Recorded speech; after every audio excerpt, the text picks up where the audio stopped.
Hey guys, what's up?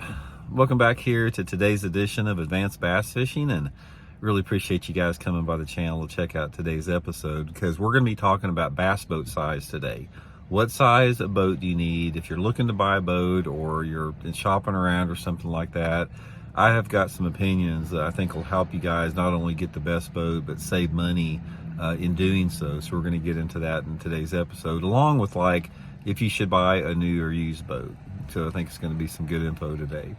Also, guys, quick thank you. Just wanted to thank everybody that's taken time to subscribe here to Advanced Bass Fishing. Really appreciate that. All you dudes that are using all the links I put in the description, really appreciate that. Including also, guys, we have my summer Fish the Moment Lake Map breakdowns up in my descriptions too, if you guys would like to check one of those out. Good resources to get some good fishing places for your favorite lake this summer. So really appreciate the support there. Also, guys, before I get started in this, I just want to let you guys know, you guys maybe heard me talking about it, that I work with Branson West Marine, the marine dealership here in Branson, West Missouri, right by Table Rock Lake. Man, if you guys are looking to buy a new or used boat, these are the greatest dudes in the world, man. They're all fishermen that own the place, that work there right by Table Rock Lake. I'll put the Branson West Marine link in the description. Just give Robbie a call if you guys are looking for some, to buy a boat, new or used, service, whatever. You guys will love dealing with them. Okay, what about bass boat size? What do you need to consider here? Now, first of all, the number one thing to consider, in my opinion, is budget. Budget is everything, closely tied into, what your needs are as far as the type of lake that you fish. That is the two main factors here. Probably more than anything else, for the average dude out there, it's a budget consideration, because sometimes if you get a good deal on a boat, it may not be exactly what you want, but sometimes you just can't pass that up. And I always encourage people not to get over their head, when purchasing a boat, as far as staying within your means, because you don't want that pressure of that huge boat payment hanging over your head, especially if you're on a budget like most of us are. So, try to realistically stay in that particular time frame. And also, there's advantages and disadvantages about buying a new or used boat. The advantage, super loud truck next to me here, the advantages of buying a new boat is normally you're going to get a lot better and longer financing options. So you'll probably get into it a lot cheaper, and you don't have to worry about any issues with the past owner or anything like that. If you plan on keeping it a long time, I think getting a new boat is probably the way to go. If you don't plan on selling your boat, and maybe it's your last boat you plan to buy, and getting a new one is probably going to be a really good option. Now, if you decide to purchase a used boat, that's a good deal too. Just make sure that you get, a couple different things checked out. Number one thing is have a compression check run on the motor. Find out a little bit of a background with it. Check for any stress cracks on the boat, especially around the transom. Pay close attention to those stress cracks around the transom if there's any with that. You don't really have to worry too much, guys, about scratches on the bottom of the boat. That's going to happen. Don't let some superficial scratches on the bottom of the boat keep you from buying a boat, because that's not a big deal. Pay attention to the sides and the transom more than anything else.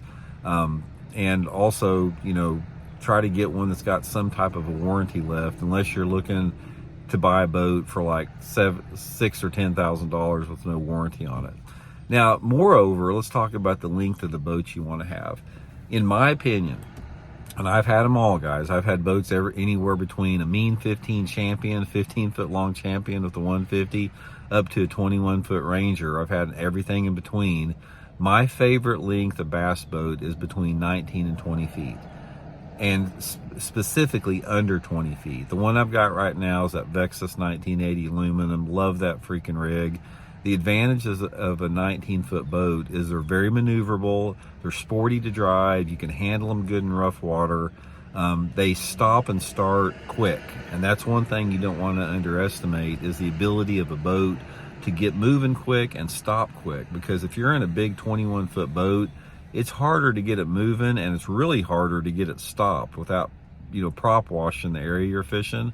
So I definitely like a 19-foot boat. I mean, if you're looking to purchase a boat and you want to, get the best thing that you can get, my personal recommendation is a 19-foot boat with a 150 horsepower motor on it. That's what I'm running right now.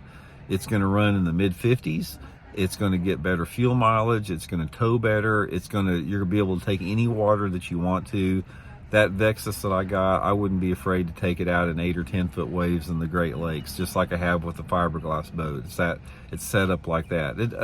It depends on how the boat's designed too. Some aluminum boats are just not designed for that rough water like those Vexuses are.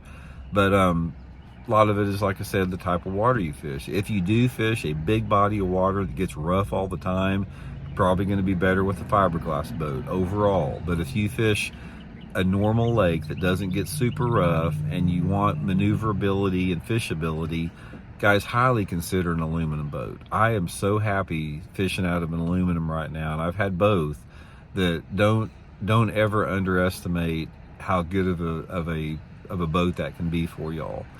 But anyway, guys, that's just a few recommendations that I would have. Even if you're going to a fiberglass, guys, stay between 19 and 20 foot. And stay with the 150, man. We had 150 horsepower maximum forever in the tournaments, and it's only been the past 20 years where they went to 250s. I just think a 250 is too big. For the extra 5 or 10 miles an hour you're going to get in speed out of a 250 versus a 150, I think the advantages of a 150 far outweigh a big giant hunking boat. So anyway, guys, just my 2 cents. Hope you guys are well. We'll talk later.